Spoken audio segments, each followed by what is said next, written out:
That's a good question. So a lot has happened since our last episode of the CreateQuest podcast with Josh Johnson and Chris Bevan. Um, Oh God, really? Are we going to do it this way? It has to be slightly embarrassing, or we're not doing it right. True. I guess really the first thing that we should at least mention in passing is that we have a brand spanking new website design. Yes, with a lot less stuff. We kept chopping it down, or I chopped it down to basically nothing.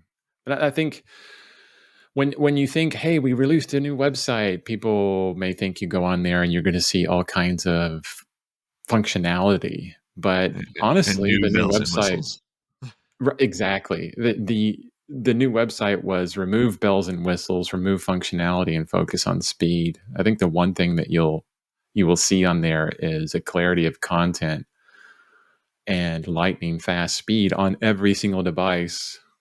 So that's what's most important for us right now. And then we'll keep improving, right?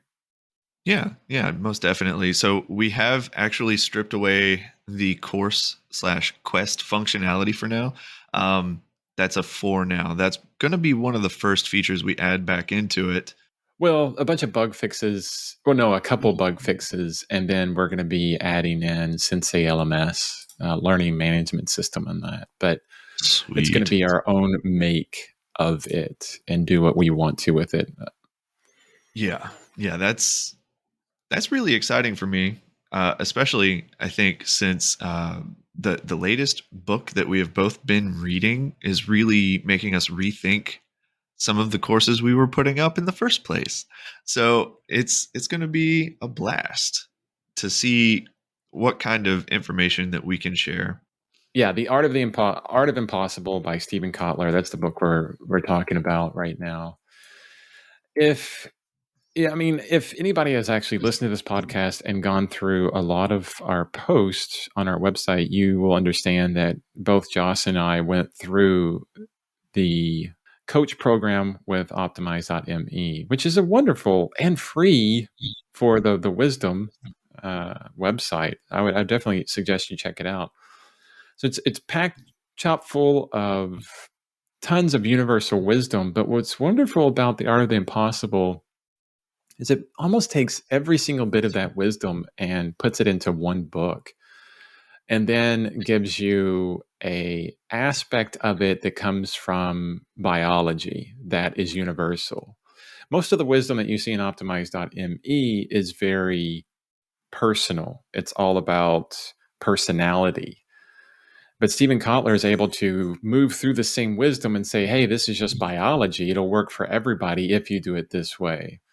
And so there's a rethinking of, everything that we thought before, which is wonderful. Just so there's a bit of clarity here, The Art of Impossible is a book on peak performance and how to achieve peak performance through defining an overarching purpose, developing the grit and autonomy and mastery to pursue that purpose, and then using creativity and flow to expand that purpose to something that may seem impossible. Word for word, it is probably the most information dense book that I have ever read in my life. The value that is delivered in that book is just mind boggling.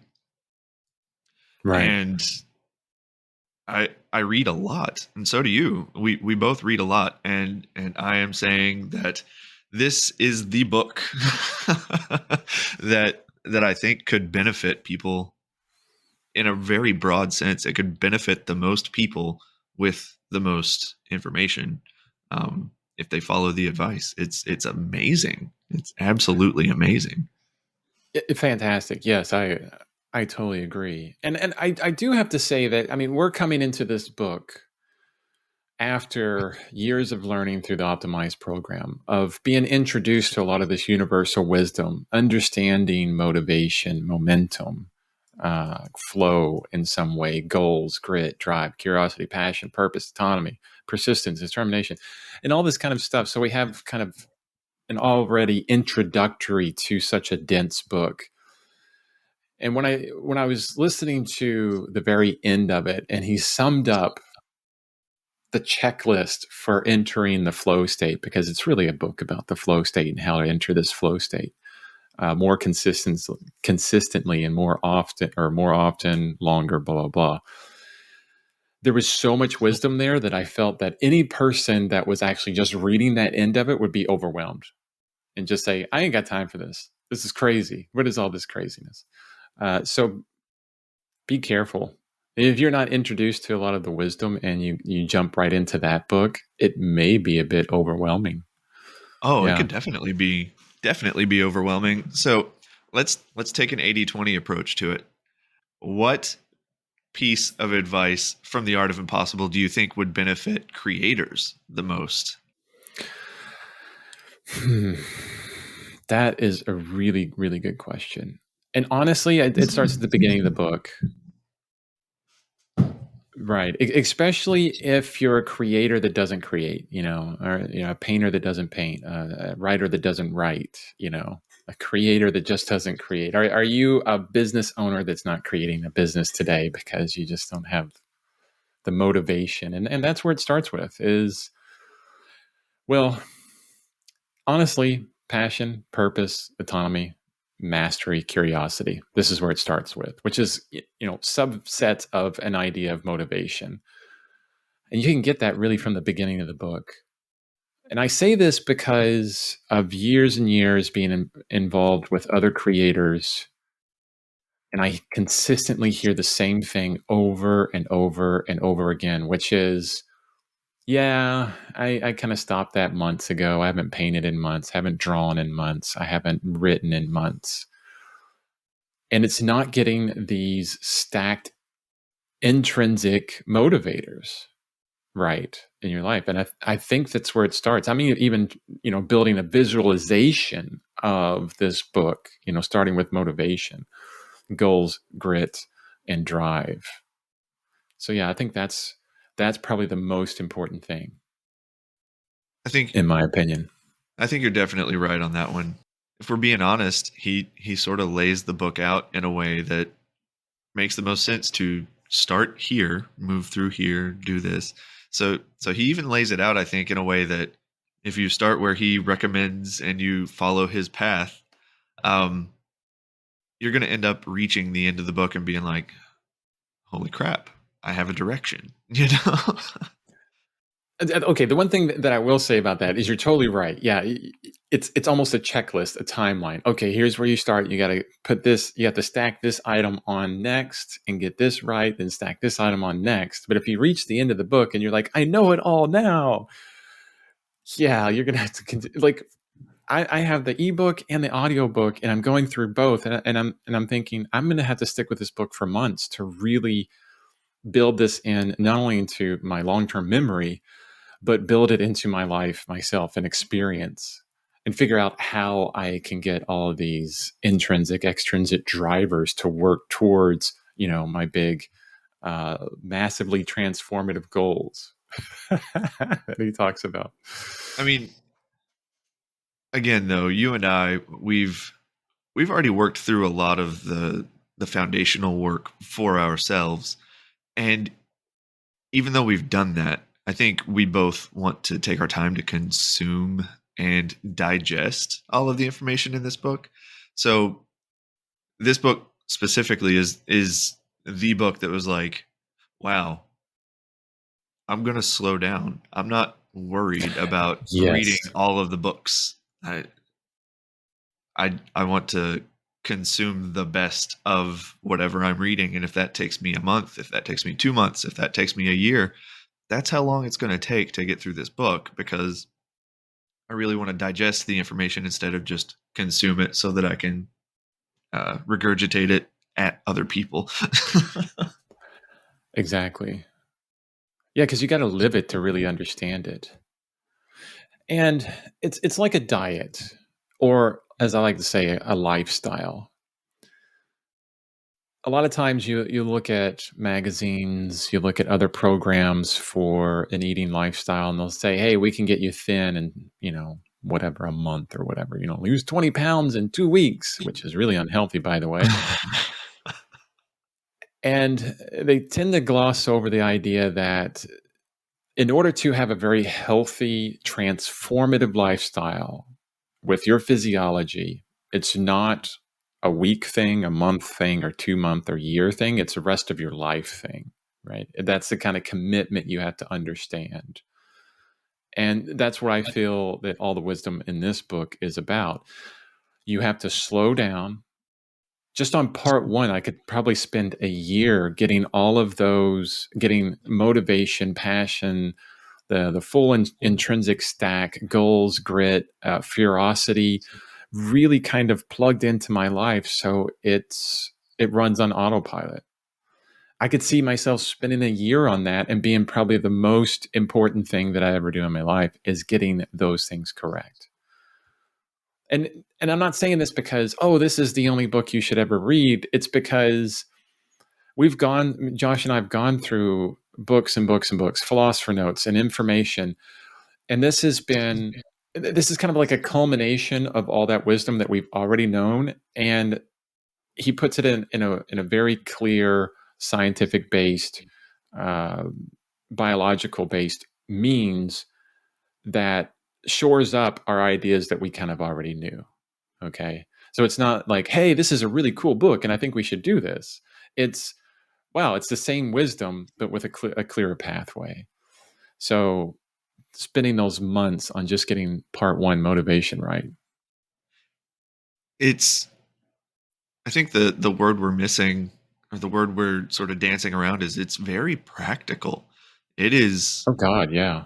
It is literally laid out step by step on how to really turn your curiosities into something that fulfills you and can help other people, and then gives you a roadmap of, like, this is exactly what you can do to achieve those massive, transforming, life-changing goals that you can develop. And it's going to look really boring from the outside. Yeah. Oh yeah. I love that he goes into that. Like, this is what it looks like to do the impossible. It's so Yeah, boring. it was so boring. He was like, Peter Diamandis is working on changing the space frontier, and this is what it looked like. He wakes up, he makes his coffee, he sits down at the computer and types for a little bit. He goes to lunch. He uses the bathroom sometimes. Yeah, that was wonderful. He I talks with think, some people, and then he does it all again. yeah, over and over again. This is how you make an amazing life, kind of thing. But you're right. Practical is probably one of the best words you could say about this. And even at the beginning of the book, I had to look up the definition for hyperbole. And he said, okay, let's get rid of the hyperbole and get down to actual practical terms. And hyperbole, I'm looking at the definition right now. Exaggerated statements or claims not meant to be taken literally. And you see, I mean, Brian Johnson from Optimize does this a lot, where there's a lot of hyperbole, and he'll make a statement and it's like, this is the best thing ever in the world and you should do it because blah, blah, blah, with some science. And even the science is a little bit in doubt in some places. So it becomes kind of a motivator, right? And he's really wonderful at motivating people. So it works well. But I love how practical the Art of Impossible is. And Stephen Kotler just gets rid of the hyperbole and says, listen, this is what it's really about right here. And it's all broken down into the biology of it. So Stephen Kotler's motto, which you alluded to earlier, is, oh, I'm going to butcher it, something along the lines of, where psychology fails, biology, oh, what was it? Scales. Yeah. Yes. Oh, that was good. I think that was pretty darn close.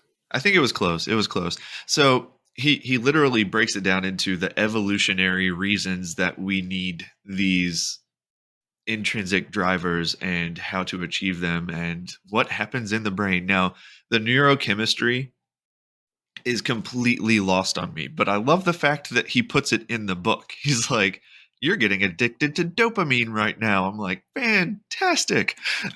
Yeah. but it really boils down to, once your basic needs are met, and this goes back to Maslow's hierarchy of needs. So basic needs are met, then you have a potential to fulfill. And there's an actual evolutionary reason for it, because once your needs are met, the best way to ensure survival for your species or your tribe is to help the rest of the tribe. So there is a reason for being selfless once you've been selfish enough to meet your needs. There's a reason to help other people, and that's where your purpose comes in. And then he gives you all of the reasons about fulfilling your purpose through flow and creativity. It's That was probably one of the best parts for me, because that's right at the beginning, figuring out purpose. And if all great teachers of wisdom of getting to the impossible or achieving your life goals, they will all start with this sense of purpose, right? With motivation, drive, grit, these kind of things. But before I could not really define what purpose was, and we would talk on our Optimize for Creatives meeting, and what is purpose? People would ask. And I'm like, well, it's when you're really excited about something, and it would be a lot of hyperbole. But when you break it down into, this is the actual science of it, this is all part of evolutionary aspects of your life and why it's important to you. And that's what makes purpose. And this is what happens in your brain when you are on purpose. Yeah, it's a wonderfully practical way to describe it, and getting rid of all the conjecture of, yeah, definitely. Purpose is what gets you out of bed in the morning, but why? Yeah, exactly. Yeah. I mean, it doesn't to help you further the find species. That's why. right. It doesn't help you find your purpose, but it's another kind of peg in there to see how important purpose is for you and why we need it.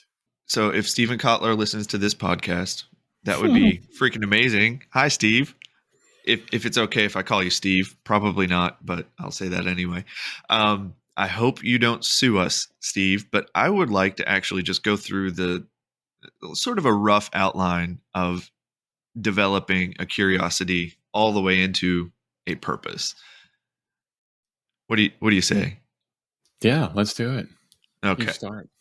I'll start. So, in the earlier chapters of the book, he defines this full intrinsic stack.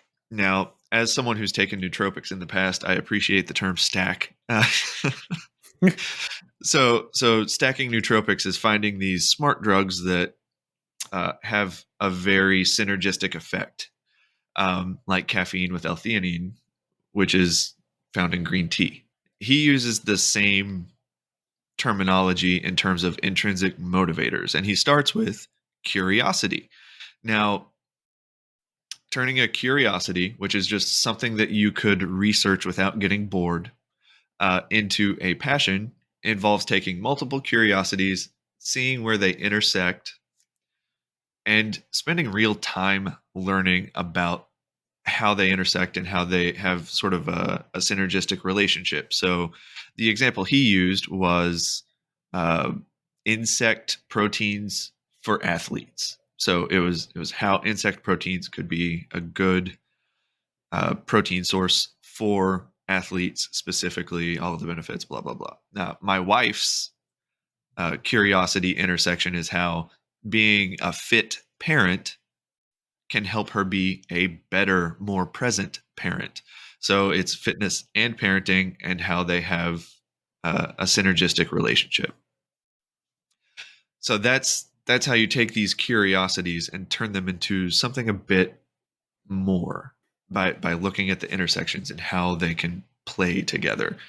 And you start to develop a passion for those intersections.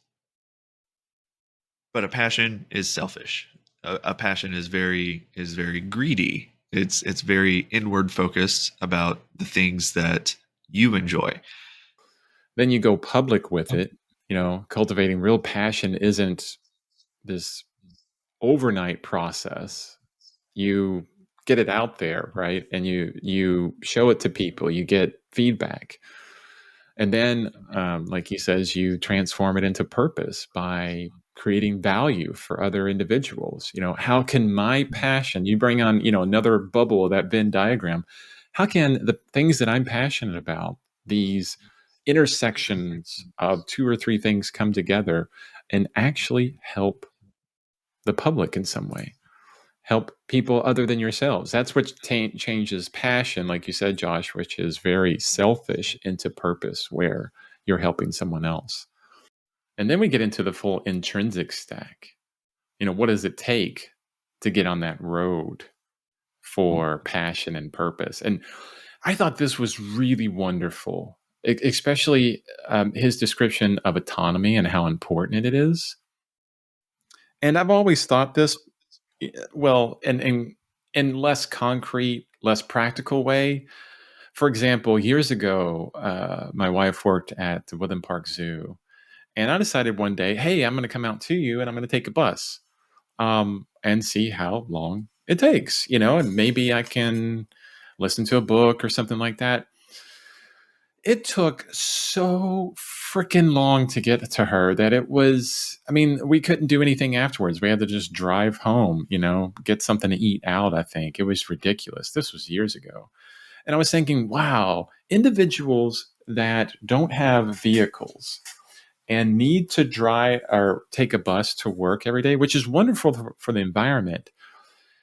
It's such a wasted amount of time. It's such a drain on your autonomy that it would be very difficult for these individuals to find their passion and pursue it because you just don't have time. And that's part of autonomy, having this time to really pursue things. I'm super lucky because I work the job I have, I telecommute to, so I don't have, this big commute. So it gives me even more autonomy to be able to do things like this podcast, work on my artwork, work on CreateQuest, that kind of stuff. And how important autonomy is to get to that passion, purpose recipe, that full intrinsic stack. So that was a really wonderful part of the book. Yeah. Now, a lot of people might think that they have no autonomy, but Stephen Kotler also lays out the practices from Google and 3M talking about 15 to 20% time. It's actually plenty of time to at least slowly pursue your massively transformative purpose, your big goals, whatever those may be. So even if you don't have a lot of autonomy, as long as you can claim like 5 to 8 hours per week to just pursue something that interests you, whether that's before work, after the kids are in bed, there is a space to do that as long as you're able to carve that out. This is what I'm all about. You go to my website, chrisbevan.com, actually, and even CreateQuest, because I talk about it all the time, about setting a minimum and doing what you can every single day. I was an artist that didn't do things for years. And then I said, you know what? I'm going to do something every single day for the rest of my life. But then you get practical, Stephen Kotler practical style, right? And you say, well, some days I'm not going to be able to do a painting every single freaking day. So I set this minimum of 30 minutes a day, every single day. And that equals out to 3.5 hours a week.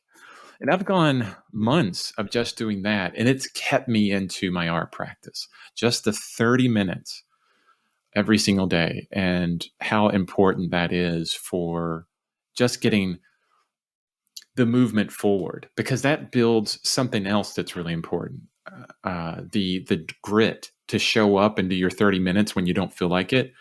It gives you that goal every single day to do X, Y, and Z, to do your art, to do a little bit of writing, to do this and that. It's more and more, I see the power of setting those minimums and doing what you can every single day. Get the book. Definitely get the freaking book. It's wonderful. Book. It is the ebook, the audiobook. It's fantastic. and then work the book. Don't read it and figure that you know everything. Actually work the No. book. Work through it very slowly, actually. If Yeah. you're a creator out there actually listening to us, actually a lot of people that we talk to and they look at CreateQuest, they're like, well, I'm not really an artist, so I'm not going to bother with CreateQuest. It's not what it's about. It's for all creators. And if you're making something, developing something, which you are, you're developing a life in some way. Hopefully you've reached a little bit higher on that Maslow triangle. All of your needs are met and you can go further. You're going to be creating something. Even if you're a parent and you're just trying to create a little one with a better life in this world, it's a creator that can use all the wisdom that we're talking about. Yeah, everyone's a creator. Yeah, exactly. Everyone's a creator. So when I say creators, I'm talking to you. Okay. And I would say, well, I'll go back to the most important part, not only of this book, but every single piece of wisdom that I keep reading. It's repeated over and over and over and over again. They're going to start with this curiosity, this meaning. And what does that mean, really? What fires you up? What are you interested in? What's like, hey, that's kind of cool to do. I have a lot of fun doing this. That's where it starts. So if you are, and I'm always going to go through the lens of being an artist because I am myself. If you're an artist, let's say you're starting out or you're an older individual and you haven't been back in years, you're starting out, you don't know where to start, and it's hard to get motivated because you got school, you got work, you got family, you got all this stuff. You're trying to create relationships. Here's where you start. Focus on what you like to do, what's fun. Recognize if it furthers your life in a positive way. I'm not talking video games. Video games are fun, yeah, but they're not like after you're done with that video game, you've beat World of Warcraft. You don't have anything to show for it. I'm talking about something that furthers your life creatively, such as I want to be a great figurative artist or figure drawing or whatever. Where do I start? Here's where you start. What's fun? And then 30 minutes a day. And then commit to that for the rest of your life or commit to that for a long time and make it a habit. That's where you freaking start. That's where all these books start. And even the most practical book that I've ever read, The Art of the Impossible, starts there. Tell me I'm wrong, Josh. No, you're not. You're not wrong at all. I, that sums it up very nicely. That is the starting point. Exactly. I think we could build content for all of 2022 just on that aspect. Getting started with something you like to do and doing it daily for at least X amount of time. Because you bring in motivation, you bring in curiosity, you bring in grit, you bring in willpower, you bring in passion, you bring in habit creation. It's crazy all that can go into that. But forget about all of it. Just commit to that 30 minutes a day, because I did this way before I started reading all these books.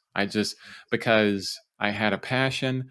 And actually what I looked at was what do I want my life to end up as? When I'm dead or on my deathbed, what do I want to do? What have I want to have accomplished in my life? And the rate I was going, 5, 6, or no, 8.5, 9 years ago now. At that point, I was like, if I continue on where I am right now, I am not going to be an artist, which was my deepest passion in my entire life. I'm not going to complete my life's work. That can't happen. Right? So if you're listening to this right now and you got that feeling in your gut where you know that if you don't do X, Y, and Z, that when you get to your deathbed, because you will die someday, and when you get to your deathbed and you have a stack of regrets a mile long, when you get to that point, this is when you can easily make that jump into 30 minutes a day for the rest of your life. And that's all it's taken from me. And these past 9 years has been a good stock of growth. How they say It's not a perfect line going straight up and to the right, of growth. It's going to look like a good stock, a bunch of ups and downs, but I'm constantly growing. And it started there. What I really enjoy to do, what I like to do, what's fun, what's going to further my life, get to my biggest purpose, and just X amount of time a day and commit to it and don't stop. Keep that streak. Today's day 3,207, and I tell people that all the time because I hope to motivate people with that, because you can do it. Well, I think that's an awesome lesson to leave people with today. So just get started, do it every day, set a minimum, and pick up The Art of Impossible by Stephen Kotler. He'll give you all the science of why that's important. I think this was a good recording. I think we're going to get back to recording a little more often. Yeah, because we always have something to talk about.